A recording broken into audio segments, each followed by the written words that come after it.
बिस्मिल्लाहिर्रहमानिर्रहीम।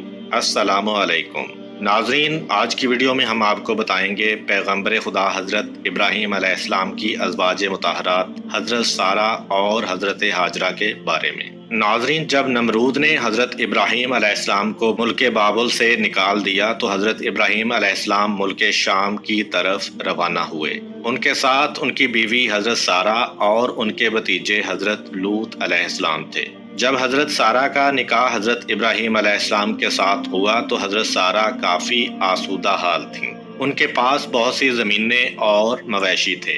आपने तमाम अमवाल हज़रत इब्राहीम अलैहिस्सलाम को बख्श दिए। हज़रत इब्राहीम अलैहिस्सलाम ने अपनी महारत से तमाम उमूर की इस्लाह की। मवेशियों और ज़राअत में तरक्की हुई, यहाँ तक कि बाबुल में किसी का हाल उनसे बेहतर नहीं था। इसलिए ये सारा माल नमरूद ने हज़रत इब्राहीम अलैहिस्सलाम से ले। हज़रत इब्राहीम अलैहिस्सलाम हज़रत लूत अलैहिस्सलाम और हज़रत सारा को लेकर चले गए और कहा, सूरह अस-साफ़ात आयत नंबर 99, मैं अपने परवरदिगार की तरफ यानी बैतुल मुक़द्दस जा रहा हूँ, वो अनकरीब मेरी रहबरी करेगा।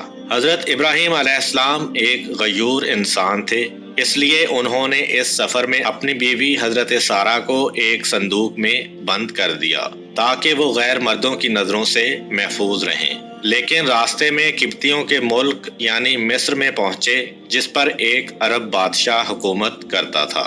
उस मुल्क की सरहद पर एक सिपाही ने हज़रत इब्राहीम अलैहिस्सलाम को अपने माल का महसूल अदा करने के लिए रोक लिया। वो आपके सामान की जांच पड़ताल करते करते उस संदूक के पास आया और बोला, ये संदूक खोलकर दिखाएं। हज़रत इब्राहीम अलैहिस्सलाम ने कहा, फर्ज करो कि ये संदूक सोने या चांदी से भरा हुआ है। अब इसके लिए जो कुछ तुम चाहते हो मैं वो तुम्हें दे देता हूँ, लेकिन तुम इसको मत खोलो। उसने कहा, जब तक संदूक ना खोलोगे इसका हिसाब नहीं हो सकता।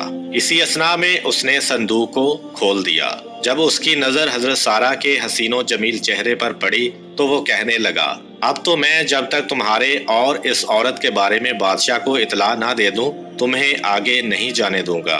चुनांचे उसने किसी शख्स को भेजकर बादशाह को इस मामले से आगाह किया। बादशाह ने चंद लोगों को भेजा कि संदूक उठाकर ले आए।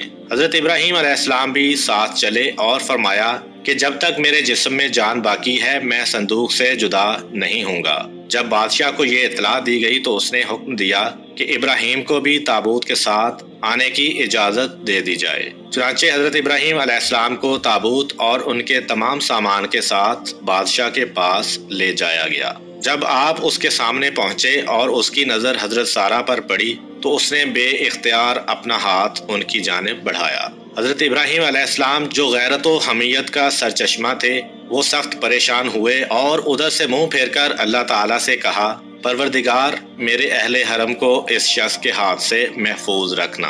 उसी वक्त बादशाह का हाथ सूखी लकड़ी की मानद हो गया और उसने हज़रत इब्राहीम अलैहिस्सलाम को मुखातिब होकर कहा, क्या तुम्हारे खुदा ने मेरा हाथ खुश्क कर दिया है? हज़रत इब्राहीम अलैहिस्सलाम ने फरमाया, हाँ, मेरा खुदा गयूर है और वो हराम कामों को नापसंद करता है। बादशाह ने कहा, आप अपने खुदा से दुआ करें कि वो मेरा हाथ ठीक कर दे। मैं आपके हरम के साथ कोई ऐसी हरकत नहीं करूँगा। चुनांचे हज़रत इब्राहीम अलैहिस्सलाम ने दुआ की और बादशाह ठीक हो गया। ताहम उसने दोबारा हज़रत सारा की जानिब देखा और अपना हाथ उनकी तरफ बढ़ाया। इस पर पहले की तरह उसका हाथ फिर खुश्क हो गया। तब उसने दोबारा हज़रत इब्राहीम अलैहिस्सलाम से दुआ की दरख्वास्त की। आपने फरमाया, अब मैं तुम्हारे हाथ के शिफायाब होने के लिए इस शर्त पर दुआ करूंगा कि तुम फिर से अपना हाथ आगे नहीं बढ़ाओगे। अगर तुम ऐसा करो और तुम्हारा हाथ खुश्क हो जाए तो फिर तुम मुझसे दुआ के लिए नहीं कहोगे। बादशाह ने ये शर्त मान ली। तब इब्राहीम अलैहिस्सलाम ने कहा, ऐ परवरदिगार, अगर ये सच कह रहा है तो इसके हाथ को ठीक कर दे। इस पर बादशाह का हाथ अपनी असली हालत पर आ गया और उसके दिल में हज़रत इब्राहीम अलैहिस्सलाम का रौब बैठ गया और उसने हज़रत इब्राहीम अलैहिस्सलाम की बड़ी ताज़ीम व तकरीम की और कहा कि तुम बेखौफ रहो, तुम्हारी हुर्मत या तुम्हारे अमवाल से अब मैं बाज रहूंगा। जिस जगह चाहो जाओ, लेकिन तुमसे मेरी एक हाजत है। इब्राहीम अलैहिस्सलाम ने पूछा, वो कौन सी हाजत है? बादशाह ने कहा कि मैं अपनी बेटी को बतौर कनीज हज़रत सारा को देना चाहता हूँ। آپ علیہ السلام نے منظور فرمایا۔ بادشاہ نے اپنی بیٹی حضرت سارہ کو بطور کنیز عطا کر دی۔ بادشاہ کی یہ بیٹی کوئی اور نہیں بلکہ حضرت ہاجرہ تھیں، جن کو بعد میں اللہ تعالیٰ کے حکم سے حضرت ابراہیم علیہ السلام نے اپنی بیوی کا درجہ دیا، اور انہی کے بطن سے اللہ تعالیٰ نے حضرت ابراہیم علیہ السلام کو حضرت اسماعیل علیہ السلام عطا کیے۔ حضرت ابراہیم علیہ السلام اپنے اہل و اموال کے ساتھ روانہ ہوئے۔ بادشاہ بھی ان کی تعظیم کے لیے ان کے پیچھے چلا۔ خدا نے ابراہیم علیہ السلام کو وحی کی کہ کھڑے ہو جاؤ اور اس بادشاہ کے آگے نہ چلو جس پر قابو پا چکے ہو، بلکہ اس کو آگے کرو اور خود اس کے پیچھے چلو اور اس کی تعظیم کرو، کیونکہ وہ بادشاہی کے باوجود مغلوب اور ناچار ہے، خواہ نیکوکار ہے یا بدکار۔ یہ سن کر ابراہیم علیہ السلام کھڑے ہو گئے اور بادشاہ سے کہا، آگے چلو کہ میں تمہاری تعظیم کروں اور تم کو مقدم رکھوں اور تمہاری عزت و اکرام کی وجہ سے تمہارے پیچھے چلوں۔ بادشاہ نے پوچھا، کیا ہوا، تمہارے خدا نے ایسی وحی کی ہے؟ ابراہیم علیہ السلام نے کہا، ہاں۔